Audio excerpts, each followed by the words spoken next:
Sigrun, thanks for talking to us today. The Icelandic people seem to have been more effective at holding their government to account than the Irish people have been. I was wondering if you could talk us through some of the ways they've achieved this. Well, after the collapse of the Icelandic banks in October 2008, there were three things that were set in motion. First of all, to find out what had happened.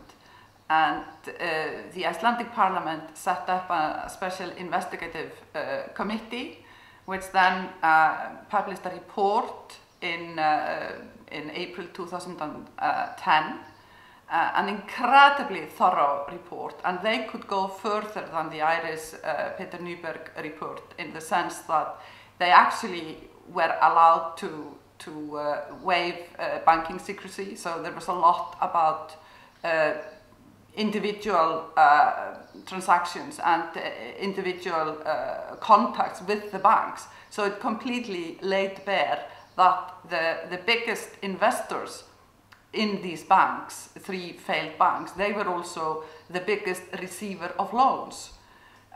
So with this report, we basically have an incredibly detailed insight into the working of the Icelandic banking system, but also the regulatory system, the political system, and so on. So this was an incredibly, it was a huge feat to have this done and a good basis to continue with. So this was one thing, there was this committee. Secondly, there was a great sense that there had been fraud involved in this bank. So there was the Office of a Special Prosecutor that was set up, which is now a very active body.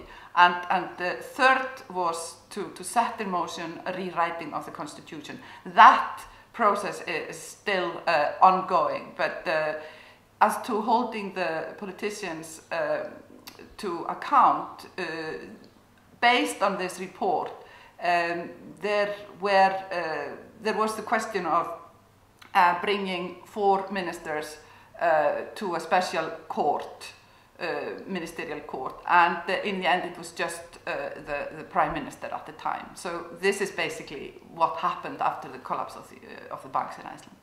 I'm struck by a lot of things you just said, but one of the things that is most, I suppose, sort of surprising from an Irish perspective is that the speed at which you got to the bottom of the banking crisis. Because in Ireland, well, we feel we've got there now, but it took us significantly longer.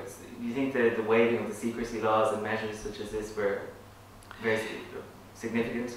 Yes, I think so. And if you compare to what has been done in Ireland, my feeling is that you still don't know about the sweetheart deals that the banks did with some of your some of the Irish tycoons.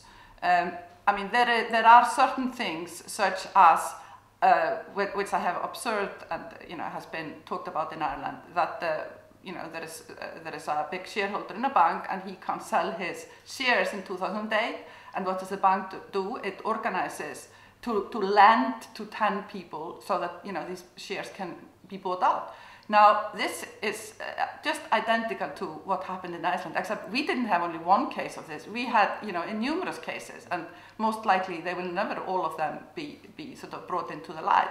Now the fact that you had this, the fact that the bank thought of doing this, makes me think, was this only this one unique case, or are there more cases? So my feeling is that the Irish have not completely gotten to the bottom of what actually these banks were up to, and the close connections they had with some of their tycoons. So I think there is a difference there.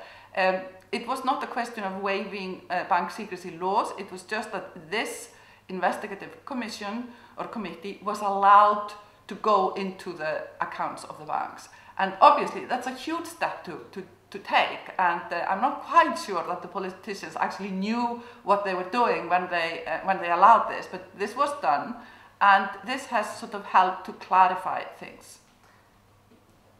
But do you have any thoughts on the conditions, in the democracy in general, that are necessary to be in place for politicians to take these kind of steps, to take these steps to open up Pandora's box potentially, Well, that's a kind of a difficult question to answer, because I I think that politicians, contrary to what is often said, it's often said it's the market that rules and the politicians are kind of puppets. I don't agree with that. Politicians, they have huge powers if they want to use this power. If they are completely beholden to some interests which prevent them from doing that, I mean, that is a dangerous thing. And that should then be somehow out in the open. Now, I completely understand that, politicians might be worried about opening up, as you say, Pandora's box. And, but, these are extraordinary times. And the fact that the Irish people have been, pushed to take on debts of private banks is an extraordinary situation. And I think that, in extraordinary situations, you have to go to extraordinary length to clarify things. I think that the Irish are sort of, should be given the opportunity to know why these debts came about and how they were sort of created, and then the possible corrupt relationships behind them.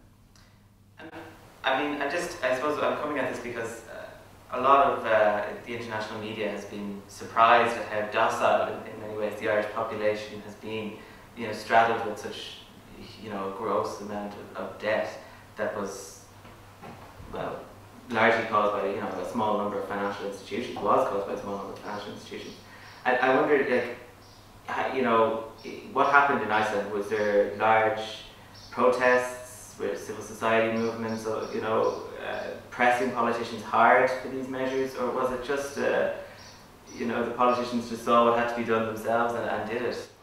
I don't think the politicians saw themselves what had to be done, but they were sort of pushed, but not in any very well structured way. There were in the winter of 2008-2009 protests in Iceland, demonstrations. People gathered in front of the Icelandic parliament day after day, and it was called the cooking utensil revolution, because they were there with pots and pans and banging and just creating noise, very disturbing. So it was kind of done in this way, and this caused the government, which was in place in autumn 2008, they had to go. They were pushed out, actually, and so there was election in March 2009 or early 2009, and that changed the government. Not completely. The Social Democrats had been in government, and they came in again. So yes, I mean, to a certain degree, politicians were pushed in this way. I have the feeling now that there was a window of opportunity right after, and maybe for the first 2 years, this has sort of the force of the anger has taken has abated, and I'm not talking about that people should be angry all the time. I mean, if you are angry with something, you have to find a channel to make use of this anger. You just can't go around, steaming and fuming all the time. So, do something constructive. And that was partly done in Iceland, something quite constructive. And just on another level of politics, do you feel that Iceland is less embedded in the infrastructure of the European Union? And do you feel that that was significant in comparison to Ireland? Well, we are part of this, what is called the European Economic Area, which means that we are part of the inner market, but we are not part of the EU.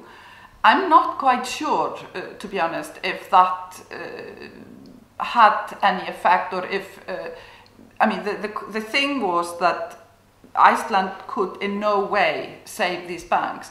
Obviously, if we had been within the EU or within the Eurozone, we might well have had the same pressure that Ireland had to save the banks. In terms of getting into the situation of having heavily indebted, or having banks which then were unsound and failed, I'm not sure that being in or out of the EU or the Eurozone made a difference. But obviously in terms of reactions. But then, having said that, I'm not sure that the Eurozone would have found it necessary even to bother about an Icelandic crisis. I'm not quite sure that there would have been the same worries as with the bigger countries, but who knows? We can't test this again, it is what it is. Just moving on to a slightly different topic, I'm struck by another feature of democracy in Iceland, which is the greater gender balance. How do you think, how has you gone about bringing this into being?